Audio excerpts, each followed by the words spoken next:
কলিঙ্গ দেশের ঝড় বৃষ্টি, ক্লাস 9-এর বেঙ্গলি। কলিঙ্গ দেশের ঝড় বৃষ্টি লিখেছেন কবি মুকুন্দ চক্রবর্তী। কলিঙ্গ দেশে 7 দিন ধরে খুব ঝড় বৃষ্টি হয়েছিল। তাই কলিঙ্গ দেশের ঝড় বৃষ্টির বিষয়বস্তু, কলিঙ্গ দেশে 7 দিন ধরে খুব ঝড় বৃষ্টি হয়েছিল। ঘন মেঘের আগমনে চারিদিকে ঘন অন্ধকার হওয়ায় কেউ কারুর অঙ্গ দেখতে পায় না, কেউ কারোর কথা শুনতে পায় না। প্রবল মেঘের গর্জনে সম্বত্ত আবত্ত পুষ্কর দোনো চারিপ্রকার মেঘ দেখা যায়।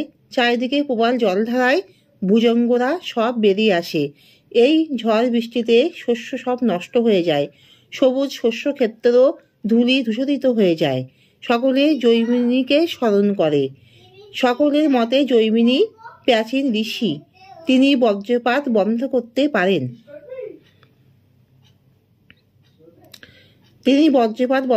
পারেন। দেবী চণ্ডীর আদেশে হনুমান অট্টালিকা ভেঙে খান খান করে।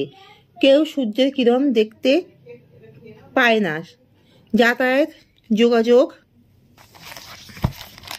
সব বন্ধ হয়ে যায়। ঢেউয়ের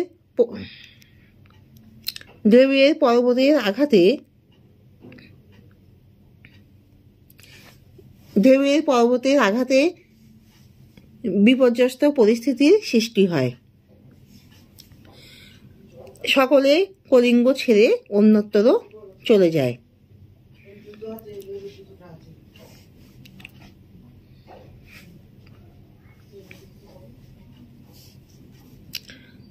তাহলে ঈশানে উদিল মেঘ, সগনে কি চিকুর।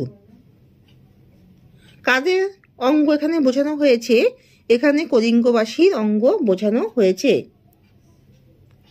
না পায় দেখিতে কেহ কিসের কিরণ? রবির কিরণ। ঈশানে কি উদিল মেঘ আর সগনে চিকুর। মেঘ কোথায় উচ্চনাতে ডাকে গগন মণ্ডলে। কেউ কারো কথা শুনতে পাচ্ছিল না কেন? মেঘের গর্জনের জন্যে।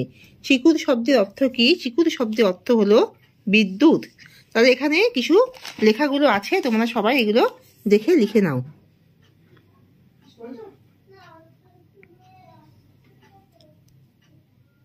এগুলো শর্ট প্রশ্নের উত্তরগুলো, তোমরা সবাই এগুলো লিখে নাও।